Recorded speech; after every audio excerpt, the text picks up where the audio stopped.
Well, good morning and welcome to another episode of Psyched. I'm your host, Sule Joseph, a counseling psychologist by profession. By now you should know we are on season 4. That's 4, 1, 2, 3, 4, season 4. And on this season, we'll be tackling the hard-hitting issues. Those issues that we like to pretend probably don't exist within our society, but they actually do. And we want to have a very real and sober-minded conversation about them. Joining me this morning to have this conversation is a very special guest. And I'll introduce him after the break. But before we do that, it's my favorite segment, Psyched to Know.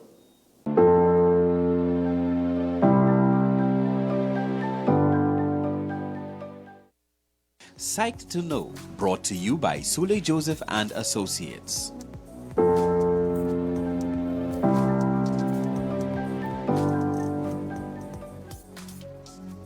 Around the world, racial division is seen between various races that practice Islam to various degrees.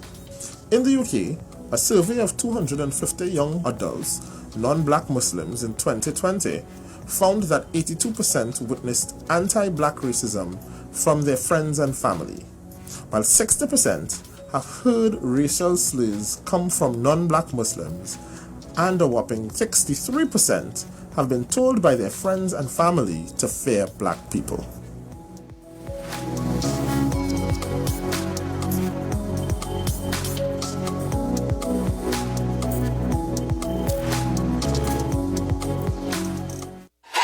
FanZone, your reliable, authentic supplier, has just gotten better. You can now visit our website www.fanzonett.com for your authentic wear and collectibles.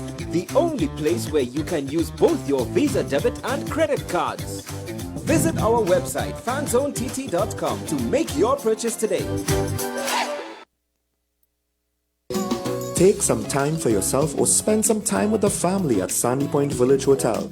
Enjoy our various studio and suite apartments, self-contained with their own kitchenettes and Wi-Fi. We also have our famous 100-foot swimming pool and our beachfront restaurant, The Steak and Lobster Grill. And our location in Crown Point puts us near the center of activity from the nylon pool to the local nightlife.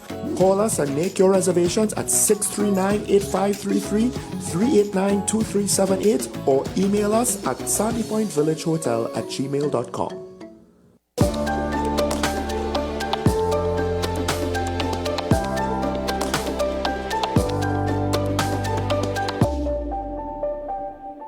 Welcome back. Thanks for staying with us. I'm your host, of course, Sule Joseph. I promised you an interesting guest. Now, the topic that we're about to have a conversation on today may be squeamish for some, so I warn you in advance. Today we talk race. We talk potential racism, and not just racism in Trinidad and Tobago, but within Islam. We've just come out of Eid, and we are amongst our brothers and sisters in the Islamic faith who live among us in Trinidad and Tobago, and we want to start to have that conversation. Is race a thing in Islam? Joining me to have that conversation this morning is my brother, Mr. Solwazi. Yeah, Mtima Solwazi. Sorry.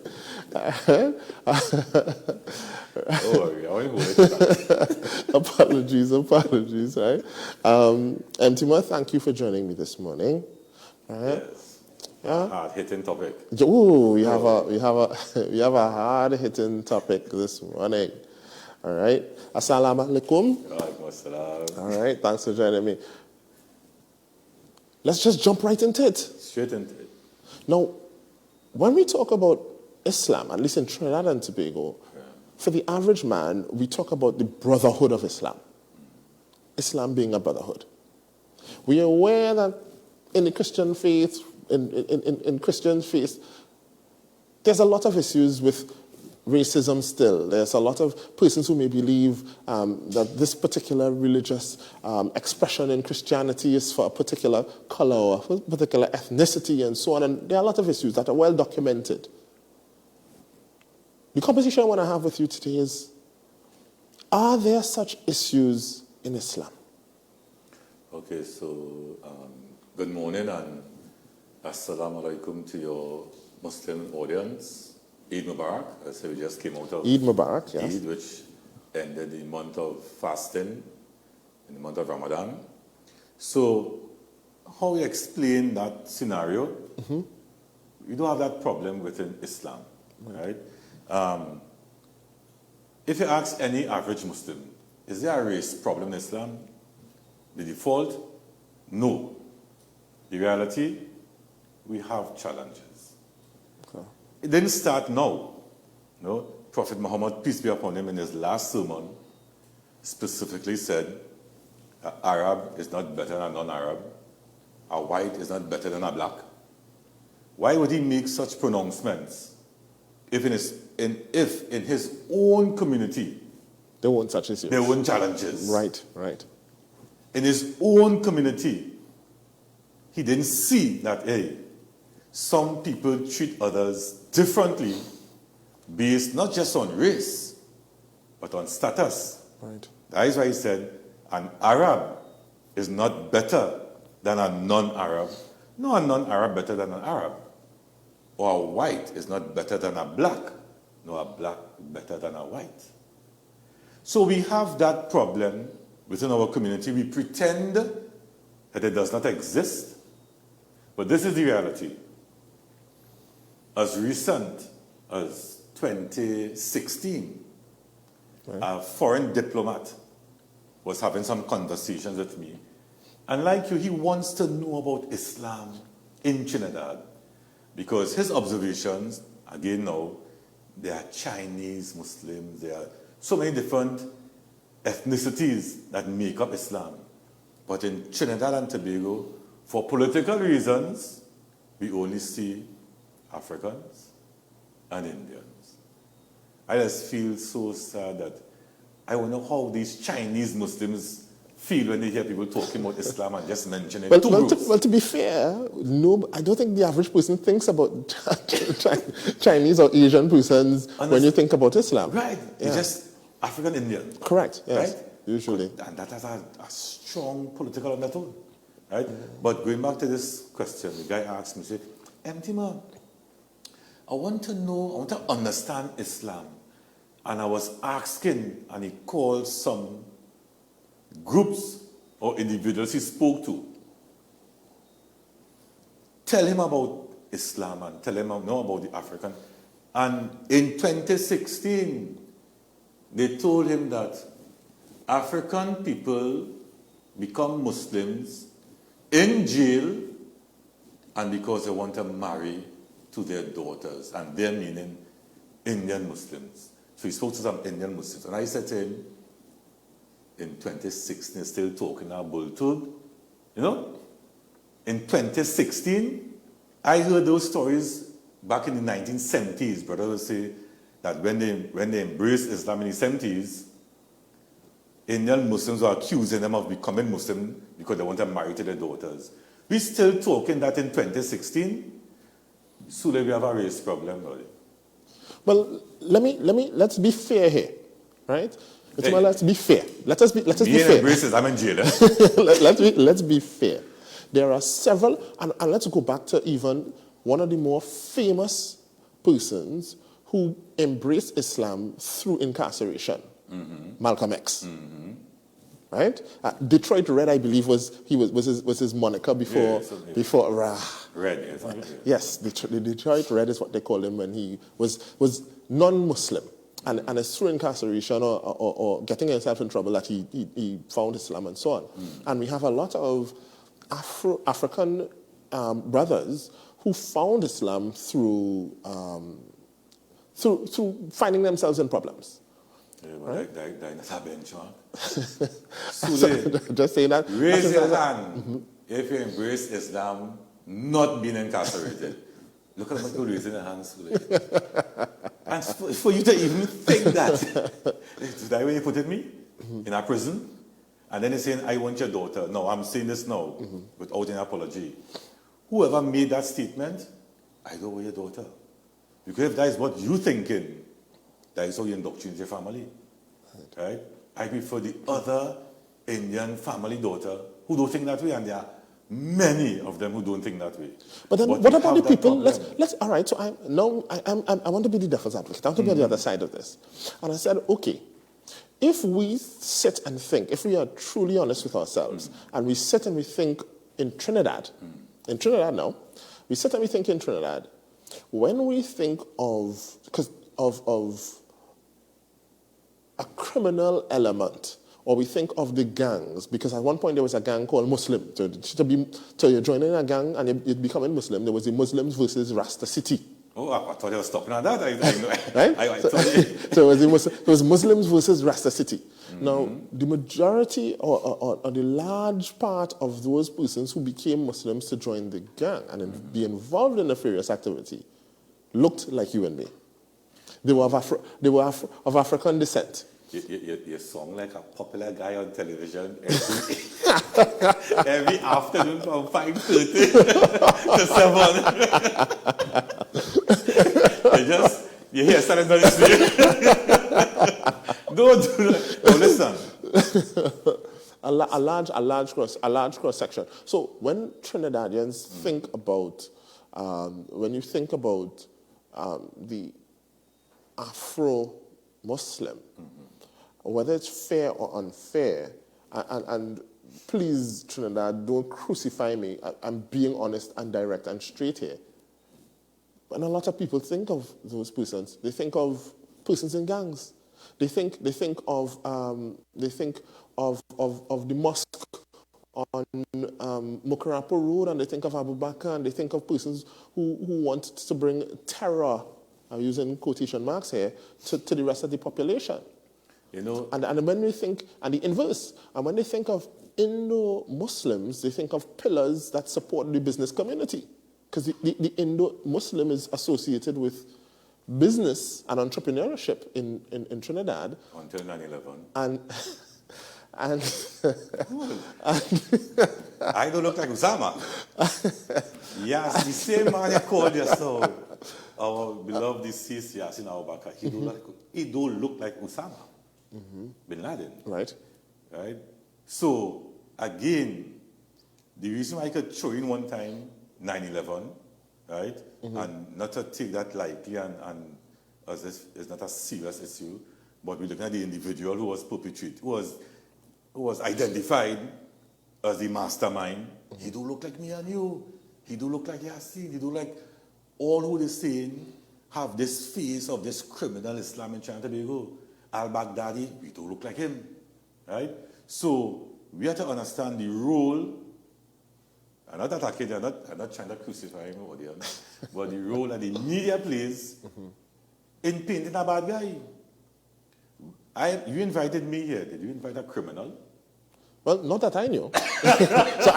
Not that Trinidad, I don't know this gentleman to be a criminal. As a matter of fact, let me move my hands. Let me say I didn't make the call. No, but that's what I'm saying. All right. Right? So we have, and I was a part of a panel discussing the issues of crime and violence in Trinidad and Tobago. And my topic was to look at gang and school violence. And a Muslim, because it was organized by a Muslim organization. And a Muslim, before that statement, or upon that time, held him in high esteem. I'm really saying, no, I don't right now. He made a comment that we have to, kind of paraphrase him, that we have to come to the realization that the problem is African people.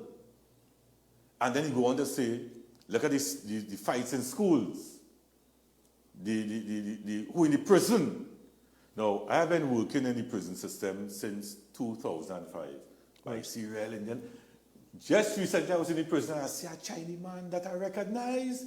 I say, what he doing here?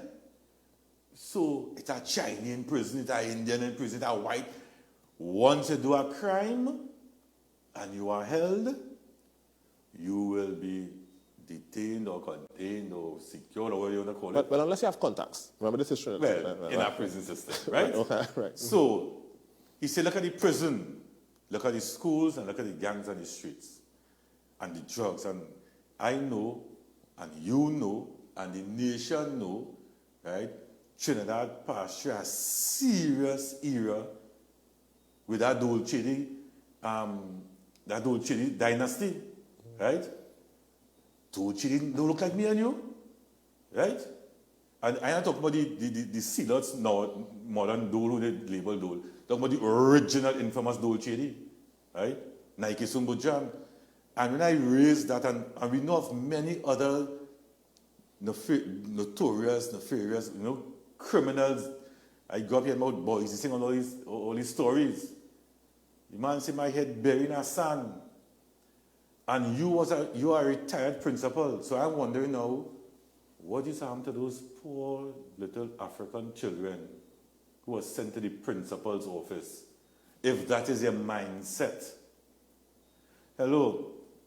Allah said in the Quran, He created us in the tribes and nations that we know each other. Right?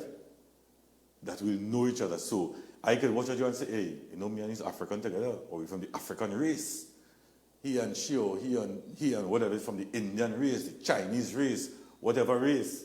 It's not for us to position ourselves as if we're better than one another. Right? Because you may have been afforded certain opportunities I was not afforded, Sule. So then are you saying that even within Islam, even though Islam speaks to humility, it speaks to brotherhood and togetherness, that even within Islam that there are divisions and there are some persons who function as though they're better than others? Based on race and based on class.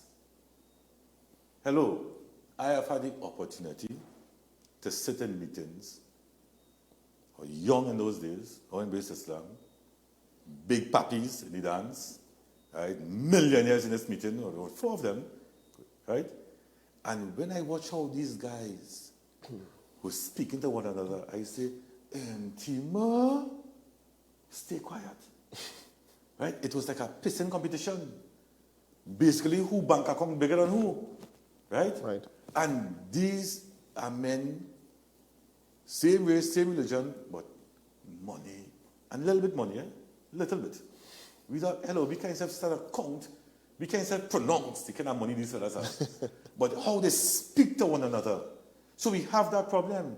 So when you have Muslims today telling you, they have told me this already, one particular Muslim, I'll be careful because I don't want you and me and the station to get in trouble. Pre-action protocol letter.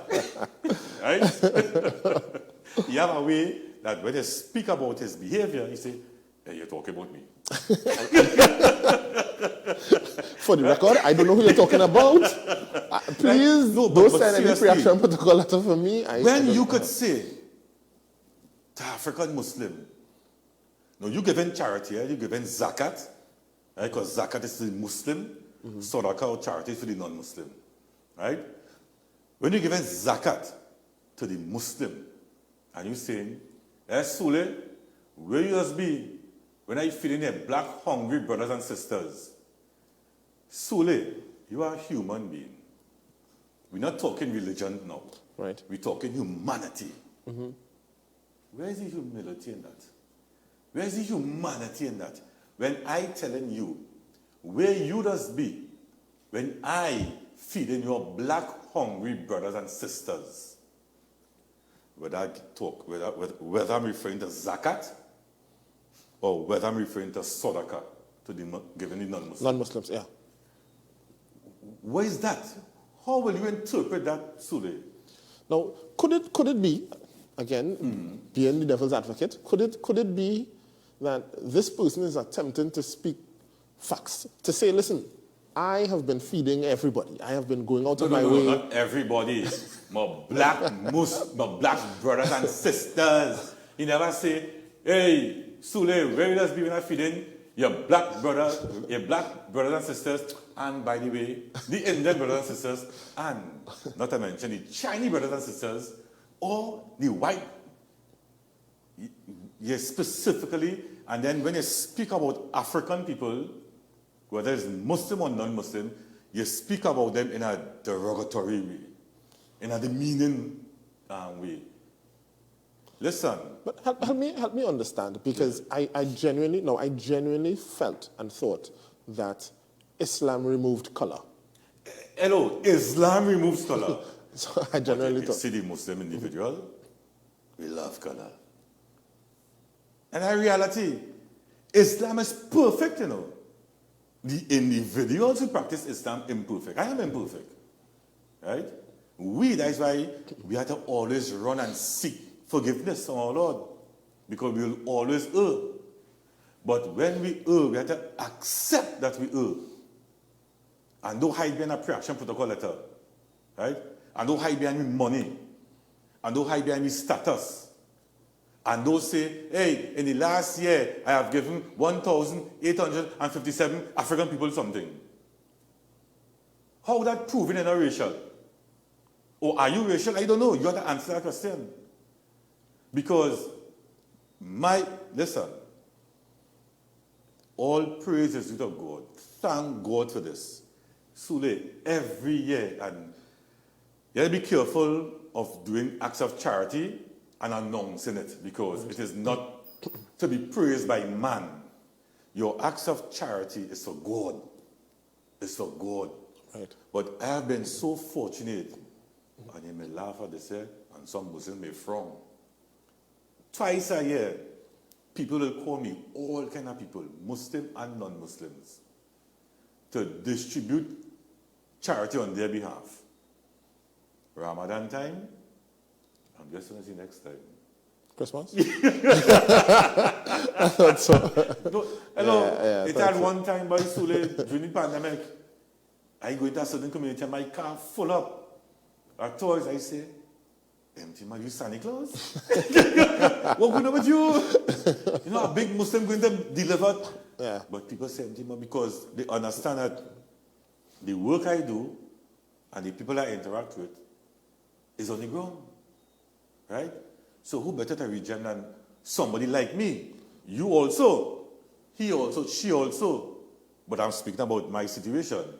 But then can persons then argue, Mtima, could persons argue then perhaps you might be racist because you talking about going into communities to help people who look like you? Hello. Is that? No, listen to me. I wouldn't call it. Listen to me. Mm-hmm.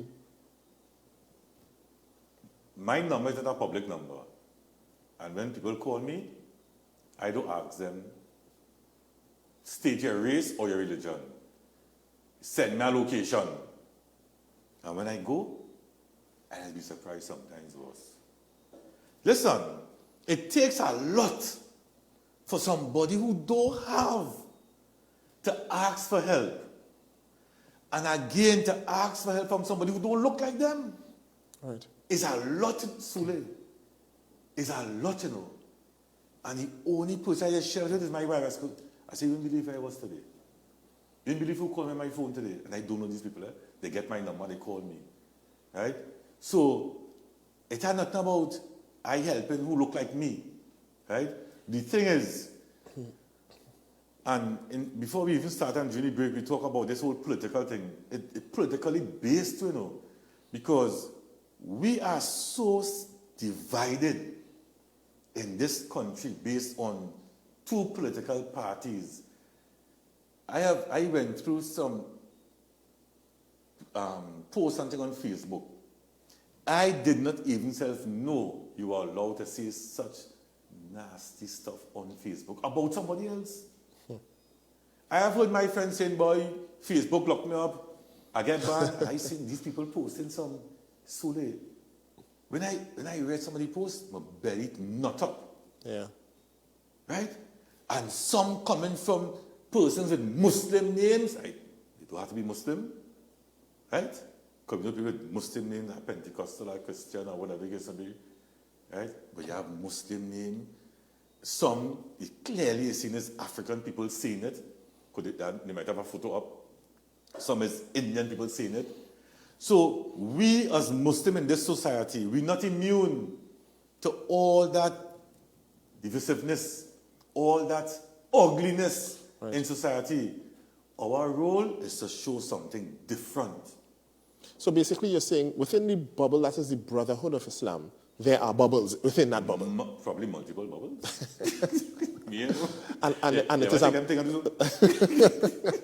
And it's a microcosm of the society. So Yes. it is impacted. So it is not that Islam is insulated by itself. It is Hello. impacted by all the other issues that all the other religions face Sule, within the society. When I embraced Islam, right, coming from a Christian background, I will never battle Christianity. I grew up in a Christian background. I didn't live like a Christian. I was outside there, terrible. You know, I embraced. My mother used to tell me, I want you to join the army, you'll get discipline. I found a level of discipline within Islam, right? So, and I tell myself, God, boy, this is nice. Everybody hooking you up, everybody like it. She want me to do it, boy. Hello, I have some personal experience that is interesting, Yeah. right? But as my wife and I just say, these experiences has nothing to do with Islam. That is that individual, that is she, that he behavior, that is not Islam. Do we have issues amongst ourselves that resembles, hinges, looks? It smell like a duck, it walk like a duck, it quack like a duck, quack, quack is a duck. We have challenges amongst our community with race. I used to live with a family. I went to rent. I don't have time here, but I'll give this quick anecdote. It's a very nice story. I was living on the Beetham Gardens I live in. Beetham Gardens, eh? No, Beetham Estate. Beetham Gardens. Gardens. Right. I live in the community. I live in there. I see this house surrounding Dorota Street. I say, nobody will live there. Because like like Beetham Gardens, that has a stigma. I said, but I could live there. I go on. I meet the woman, right?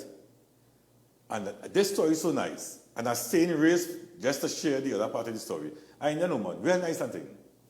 Take everything, bam, bam, sign the contract, take the down payment and the rent, everything. So, what religion are you? No, she's not living in Beetham, eh? Mm-hmm. I say, well, why I ask? She wants to know what, oh no, the contract have something about religion. So, what do you mean by this? What's your religion? I said, well, cleared my throat. I practice Islam. It's the fastest I've ever seen money come back in my hand.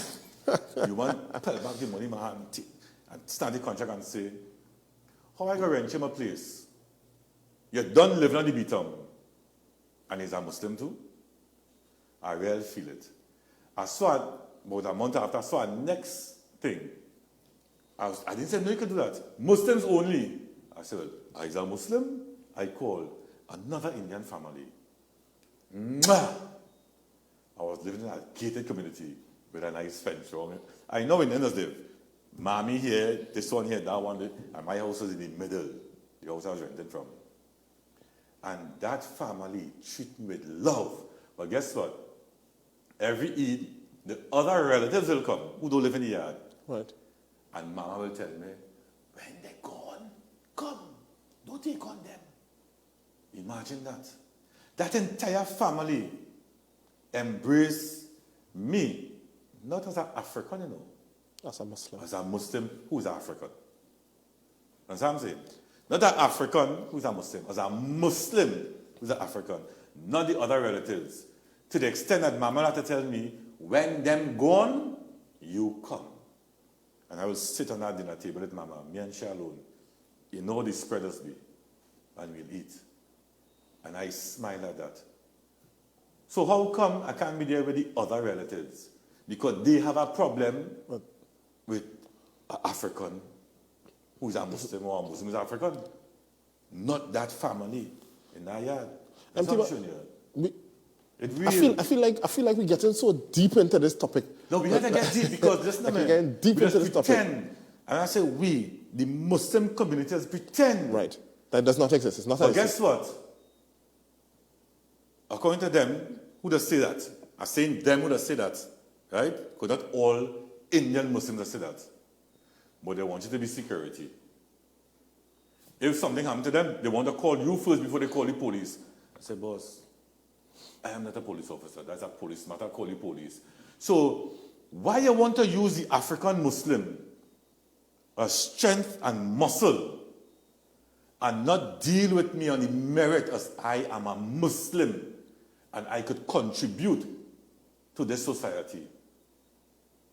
We started something last year called Emancipation Through Islam, where we were recognizing the contributions of African Muslims in this country from way back when they brought some of our ancestors in as slaves. But right? Mtima, I think we also need to now. ask, what have we as as African Muslims or Muslim Africans, what have we done to contribute to the stigma? So, Because the stigma had to come from somewhere. listen, so in doing, this research of the contributions, we call it Muslim Hall of Famers. So people like Muhammad Yunus Bath, right? And Muhammad Yusuf Mitchell, those era. Then we talk about long-standing lifetime achievers. Yes. And then we talk about new era groundbreakers, because I have a lot of Muslims in this era here, like myself. Well, I didn't award myself, I know. Like myself, who make it breaking ground. When I started to do that research, Sule, and Nation, if you know how proud I felt and happy, and I saying, we started with we African people should know about these contributions. And then we'll realize the 5, 6, 7, 15, 20, 100, 200, 250, 500, I don't know the amount, of African Muslims who want to go down the road of criminality in making no kind of contribution like what we saw or what we have uncovered and what we know. So, but Mtima, it is sad, and I know that we are out of time, so we need to wrap up. It is sad that you have to even have a ceremony to award African Muslims. Excuse me, there's one to award Muslims. Hold on. There's one to award Muslims, right? And I have been attending that, and I've never seen no African Muslim being awarded. To the extent that the year I was conferred my master's in sociology, they called me to perform, sing and dance, clap and, because we are jesters now. And I don't make no apology. And when I finish watch, I'm not easy though. When I finish I say, no, I know who's the organizer. Sule. Lord, you're trying to give a program shut down. The people protesting. I know who the organizers are. But first I like drama. I do in Peregrine out there, so I done in costume. I say, who's the organizers? I say, I was conferred my master's. Where's my award?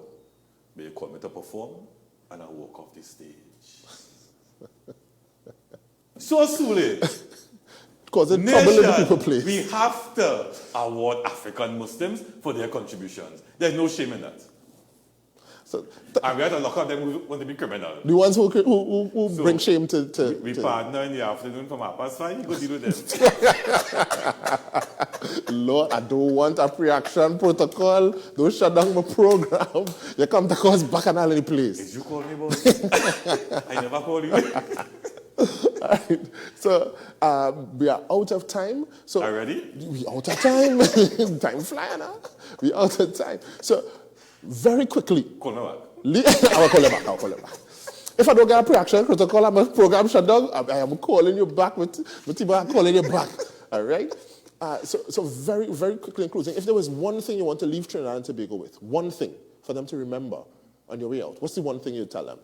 Trinidad and Tobago, those of you at home, what is the one thing you'd like to tell them? Leave them with. Islam is a beautiful way of life. I'm asking the non-Muslims and the Muslims, get to know Islam. All right. Lovely in closing. Thank you all very much for watching and staying tuned. I know we had an exciting episode today. Please, don't send me no pre-action protocol now, all right? Please. All right. Thank you all for watching and staying tuned. Remember, stay tuned, same time, same place, right here in WESN. This program is called Sight. And until next week, please God, see you right back here. Stay sight.